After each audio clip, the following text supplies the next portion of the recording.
Now, if you find yourself in a place where you believe you're going through a crisis, I want to offer you some encouragement. Um, I want to say to you that always remember that every crisis will pass. But I want it to also encourage you by saying that a crisis is really a sign that you have life. And if you have life, you can overcome any crisis that comes your way. I like what Brian Tracy says. He says that life is really a series of problems, like the waves in an ocean, and occasionally you get a crisis. So it's a series of problems and problems and problems, and then the occasional crisis. And really, it's a sign of life. Now, so whenever you find yourself in a crisis, always remember to say to yourself, this too shall pass. Now, it's important you understand that every crisis, like any other experience you have, can be controlled, it can be managed, and it can be done in such a way that you actually benefit from the experience rather than lose. Now, I like what Winston Churchill says. He says, if you find yourself traveling or going through hell, don't stop, keep on going. And in this short session, I want to share with you some strategies I've used and applied in my life that have helped me overcome a crisis. Because anyone who's been through a true crisis will agree that it has the potential to paralyze you completely. And so understanding what to do when you experience a crisis, but also what to do to prepare yourself for a potential crisis is very important. Now, if you've had a crisis, I feel sad to say this, but that wasn't going to be your last one. And that is because, like I said, you are still alive. And life has a way of actually training us in a very unusual way. I like what a traveler, the story of a traveler who bumped into Norman Vincent Peale on the streets. And he bumped into Norman and he was elated, he was excited. And he said to Norman, "You're my hero. I've listened to your speeches, I've listened to your tapes, I've read all of your books. I've always wanted to meet you. I can't believe I met you on the streets. I can't believe I met you today." And Norman was taken aback. He was surprised. And Norman said to him, "Have we met before? Do I know you? Who are you? Tell me about yourself." And so he starts to talk about all of the problems he has. All of the problems he has. He says, "Norman, I'm really sorry, but I need your help." Norman says to him, "What would you have me do?" And he responds by saying, "Dr. Norman, I want you to just take away all of these problems. I want all the problems to go away. I just want a life without problems. I want a life without any crisis." And Dr. Norman said to him, "Well, it's very interesting that you met me today, because I am actually going to a place where there are people with no crisis. No problems, no crisis." Now, this young traveler got excited, and he was so excited he said, "Yes, I want to go. Where is it?" And Norman said, "Well, it's a few blocks down the road. It's just a cemetery on the corner." And Norman said to him, "The only place where you find people without problems or crisis are people who are dead." So if you find that you're experiencing a problem, a crisis, a difficult moment, remember that this too shall pass.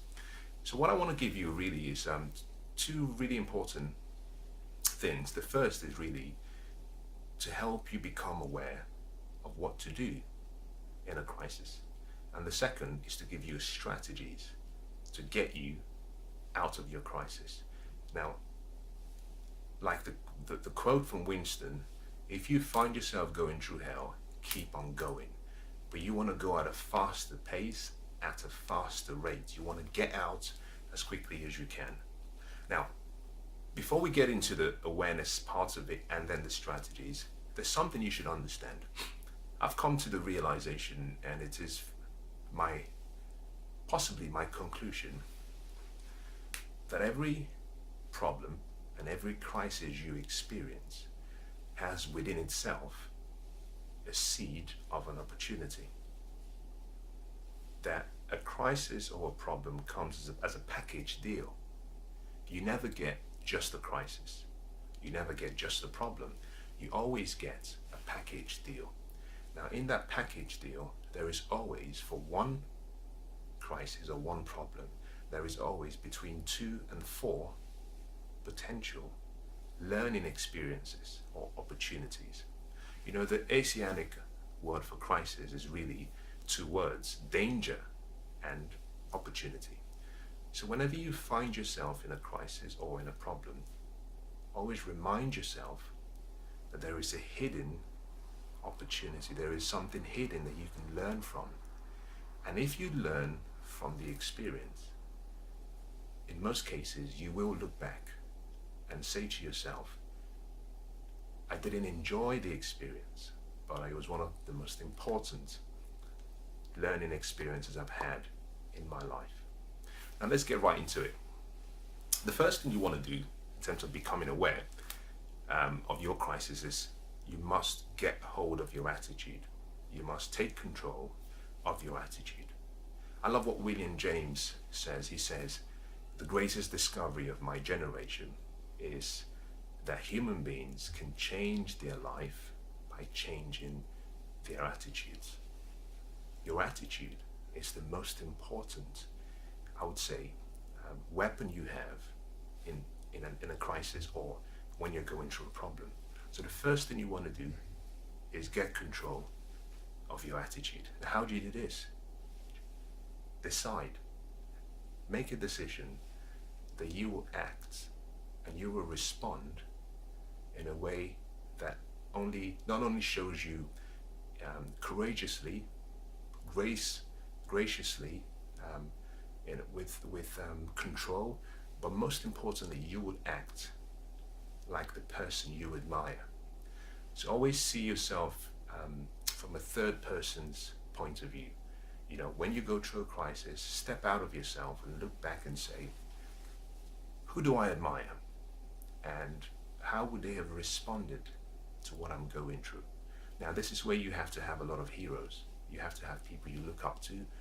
You have to have people who you perhaps admire their life experiences and what they went through. So the first thing you want to do is get hold of your attitude. If you can control your attitude, you can very easily and successfully overcome the crisis. And part of the reason is that, you know, you cannot control the crisis or the event. You may not be able to control the circumstances, but the one thing you do have control over is yourself.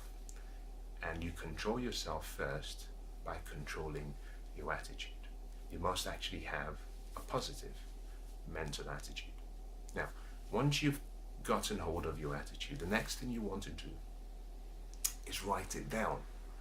Now, this might sound, you know, really trivial. This might sound as though it doesn't make sense, but you must capture the crisis in writing. Get a journal and document every single thing you know about the crisis. Write it down. Take your time, find somewhere quiet, and journal. You see, part of the reason you do this is simply because your mind is not a storage bin. It's not a filing cabinet. Your mind is actually a think tank. Your mind is for creativity. When you have your crisis and your problems in your mind does one thing. It moves towards a dominant thought. And because the thought in your mind is really problems, it keeps replaying the problems. It goes to work with the crisis. So you must journal your crisis, get it out of your mind, so that you can use your mind for what is actually designed to be used for, which is for creativity. Now, worrying is almost a byproduct of having a crisis. When you're in a crisis or when you have a problem, the natural thing you do is worry, because your body naturally goes into a state where all you're thinking about is the worst case scenario. You have fear, you have doubt, you have worry.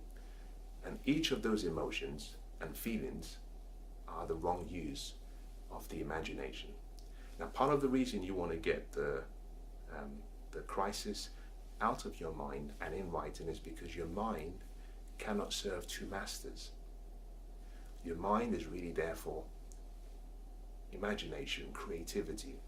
And if you have a thought that is a worrying thought or a negative thought, your mind cannot move towards a positive thought. It has to choose. And unfortunately, a negative thought is always more powerful in the mind than a positive thought. And this is the reason why some people say, for every one negative thought you think about, you need to flush your mind with almost 20 positive thoughts.